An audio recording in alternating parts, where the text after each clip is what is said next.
This is DJWOLF Live. I hope everything's working here. Auto ducking is not on. Let's see here.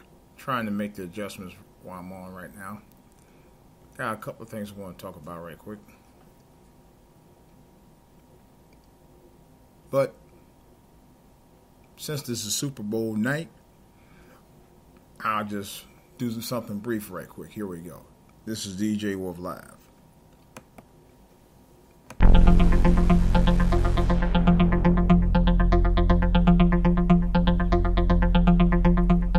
Alright guys, I wanted to talk about the Stuper Bowl. This is Stuper Bowl, I believe, number 53. And right now I'm not impressed. I think the score was 3-0 in favor of New England.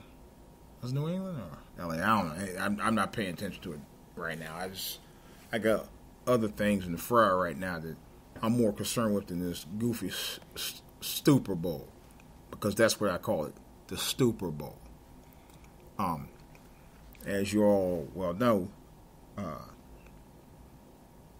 the Saints were cheated out of a chance to appear in Super Bowl, or a chance to win that championship that they played in against the Rams, where the refs didn't make the call that they should have made when they saw that blatant pass interference, and they never called it, and it was obvious what was going on. And of course, I'm watching on TV how they're comparing this rivalry between New England and Los Angeles to the Boston Celtics and the Los Angeles Lakers of the 60s. Boston actually went to win 11, I think, some 11 or 13 titles or something like that. They went to 13, I think, championships, and they won 11. Something like that. Anyway, of course, Tom Brady is in his 9th Super Bowl appearance. And of course, when it comes to the white boys, America loves a winner. The last great white hope was Peyton Manning, who got a chance to ride off in the sunset. And we know all damn well that was Cam Newton's year. Everybody knows that. That was Cam Newton's year. Let's be honest. And Cam Newton was on the road. Here's what pissed me off. What pissed me the fuck off was that Cam Newton had his best season with the Panthers.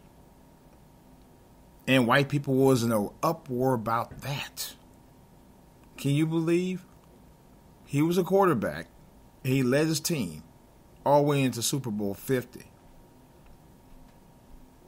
Just so he can go in there and, quote-unquote, lose against Peyton Manning,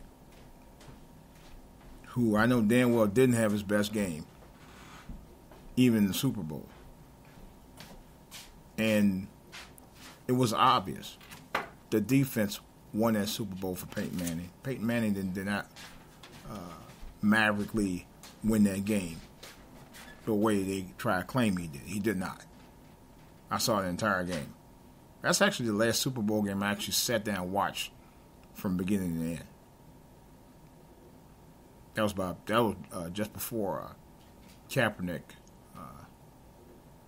got harassed by the NFL. And number 45, of course. After that, I still watch a couple of games here and there, but I'm not in the NFL like I used to be. I'm not. But I do notice that the trend was going on before Kaepernick. And I called that. When I saw what they were doing to Cam Newton, I was like, this ain't boding too well. Ever since Super Bowl 50. Because I knew Cam Newton was getting cheated on. They was fucking with him all year when he was winning those games. They was like, oh, he's showing unsportsmanlike conduct because he actually celebrated in the end zone like every other NFL player ever does when they score touchdowns. That was complete bullshit. To sit there and harass their brother because he was winning games. That was the whole point of the fucking winning the games in the first place, was to win games. Yeah. They didn't like that. The only people supposed to be winning big games like that as far as quarterbacks was supposed to be white boys. Oh, mind you, that they also fucked with another brother who was a great quarterback named Michael Vick. Okay? And he was a powerhouse of a quarterback. The first thing they were ready to lock him up on. He had to do 2 years. He came back, and he was never really the same quarterback after that. He wasn't. Cam Newton, of course, was never the same quarterback after Super Bowl 50. And then Kaepernick never even got a chance to get back in the NFL because he decided to take a knee during the national anthem to make a valid point about police brutality in this country, and got harassed for it and pushed out the NFL, blacklisted completely out the NFL. And I still think that's complete bullshit. That's all he did. But of course, when it comes to white privilege,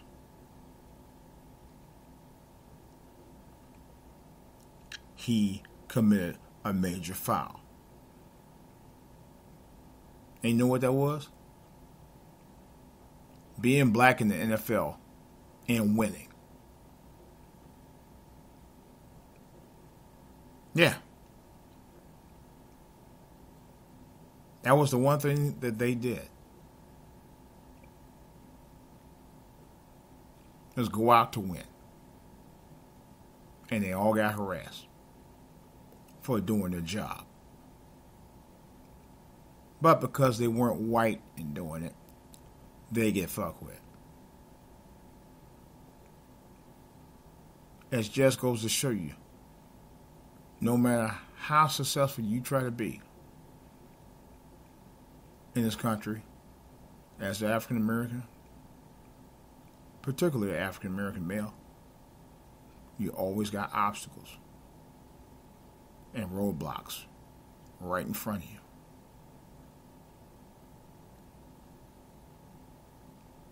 But it don't mean you stop fighting the good fight.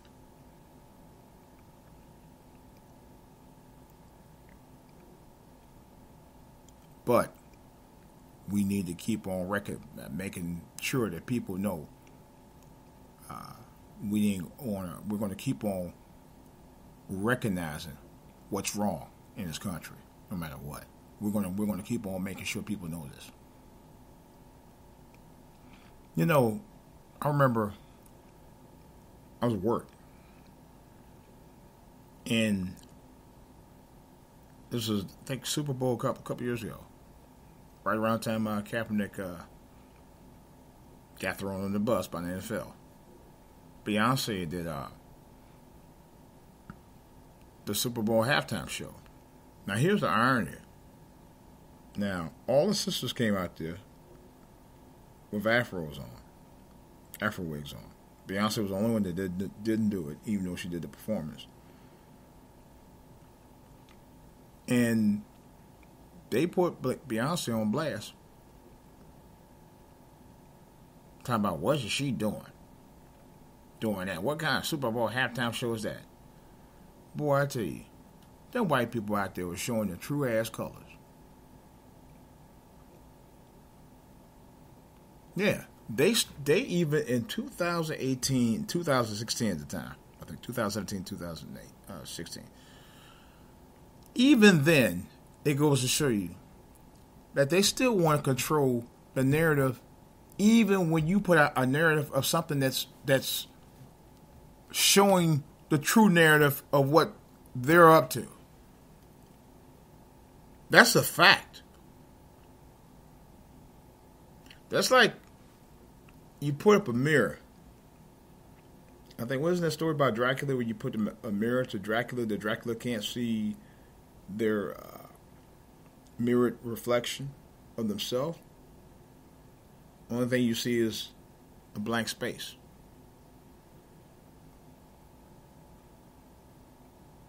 That's white supremacy for you. You put a mirror up to their face when they know that they're doing wrong. They don't see anything.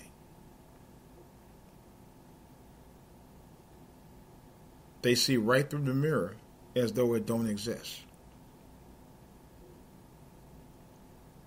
The image that's on the mirror. You get my point? They don't see that.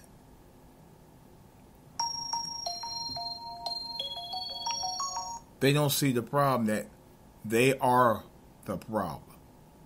They've always been the problem. They've always created the problem.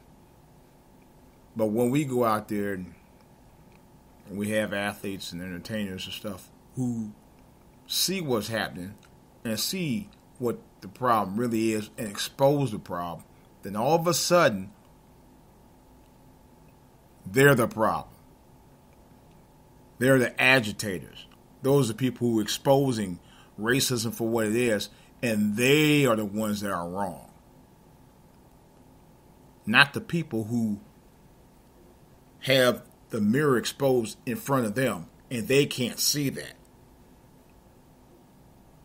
That they can't see who is really the problem and who started the problem and who created the problem. No, they can't see that. The only thing they're going to look at is that you got these entertainers, these sports athletes, and others who talk about what's going on, and they're looked at as strictly agitators and nobody else. You know what I mean? That's complete bullshit. I'm sorry. That's complete bullshit. All day long. No, y'all won't look at it the way we look at life. Y'all never do. You never attempt to. You never try to. You never want to. But you're always looking at us through rose-colored glasses and don't see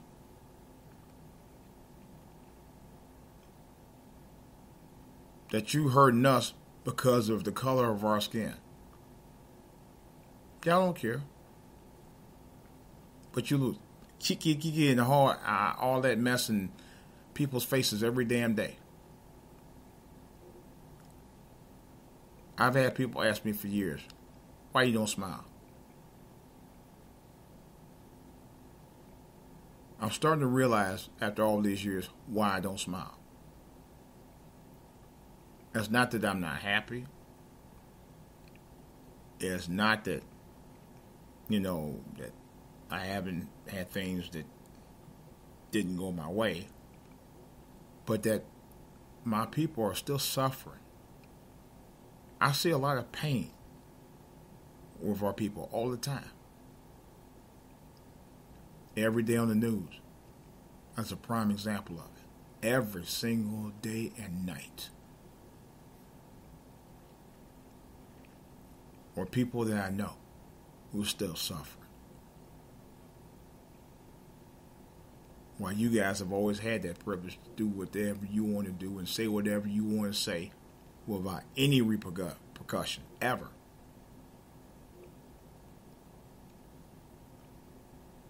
In this land of the free and the home of the brave.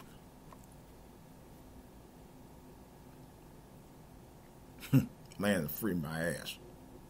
Seriously. Y'all take that and run with it. When you say land of free, you really talking about land of free for y'all. The freedom to do what y'all want to do to other people. The freedom to criticize other people for fighting their rights in this country. That's bullshit. Did I say it was bullshit? Oh yeah, that's bullshit. That's the kind of shit that get people upset all the time. You know? Putting your foot on their neck because they walk down the street from the store. Or they're sitting in the car. Or you're harassing a woman.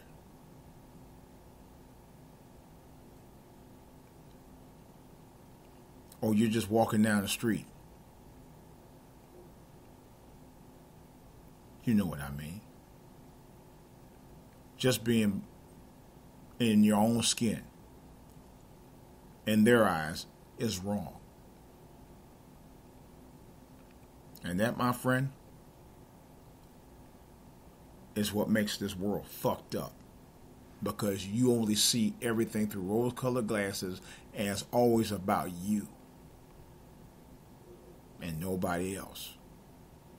In lies the problem. Our problem that we will continue to no longer keep hidden anymore.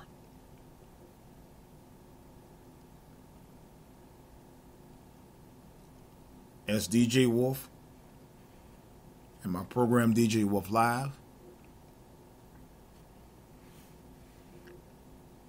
and my channels for all to hear, and DJ Wolf Live will continue to expose the bullshit.